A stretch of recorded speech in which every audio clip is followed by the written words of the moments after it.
Hi hello. ഈ തക്കാളി ചട്നി ഒരു തവണയിൽ ഉണ്ടാക്കി നോക്കണേ, അടിപൊളി ടേസ്റ്റിയാണ് കേട്ടോ. ഇതിനകത്ത് ചുമന്ന മുളക് പൊടിയോ ഇടിച്ച മുളകോ ഒന്നും ചേർക്കില്ല. ആദ്യം വെളിച്ചെണ്ണ ഒഴിച്ച്, വെളിച്ചെണ്ണ വേണം കേട്ടോ ഉണ്ടാക്കാനായിട്ട്. അല്പം കടുക് ഇട്ട് കൊടുത്തിട്ട് അതിനകത്ത് വേപ്പില ഇട്ട് കൊടുത്ത്, പിന്നെ ഉള്ളി ചതച്ചത്, ചെറിയ ഉള്ളി എടുക്കേണ്ടത്, സവാള എല്ലാം എടുക്കേണ്ടത്.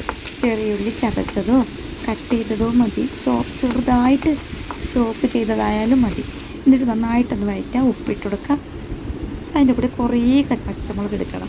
ഒരു 5-8 പച്ചമുളക് ചെറുതായി കട്ട് ചെയ്തിട്ട് അതിൻ്റെ കൂടെ ഇടാം. ജസ്റ്റ് ഒന്ന് വഴന്ന് കഴിയുമ്പോൾ കട്ട് ചെയ്ത് വെച്ച് തക്കാളി ഇട്ട് കൊടുക്കാം. പാകത്തിന് ഉപ്പ് പോരെങ്കിൽ കുറച്ചുകൂടി ചേർത്ത് കൊടുത്ത് മിക്സ് ചെയ്ത് അടച്ച് മൂടി വെക്കാം. നമുക്ക് ഇത് വെള്ളം ഒഴിക്കരുത്, ആവിയിൽ നിന്ന് വേകണം. എന്നിട്ട് കുറച്ച് ഒരു 5 മിനിറ്റ് ആകുമ്പോഴത്തേക്കും ഇത് വെന്തിട്ടുണ്ടാവും. വീണ്ടും ഓപ്പണാക്കാം, ജസ്റ്റ് ഒന്ന് മിക്സ് ചെയ്യാം. അപ്പോൾ ഇത് നന്നായിട്ട് വെന്ത് കലങ്ങിയിട്ടുണ്ടാവും കേട്ടോ. ഈ പരുവാണ്, കറക്റ്റ് വേവായിട്ടുണ്ട്. ഇതിങ്ങനെ തന്നെ സെർവ് ചെയ്ത് കഴിക്കാം. അടിപൊളി ടേസ്റ്റാണ്. ഉപ്പ് പോരെങ്കിൽ ഈ സമയം കുറച്ച് ഉപ്പും കൂടി ചേർത്ത് കൊടുക്കാം. അടിപൊളി ടേസ്റ്റാണ്. ഒരു തവണയിൽ ഉണ്ടാക്കി നോക്കണം.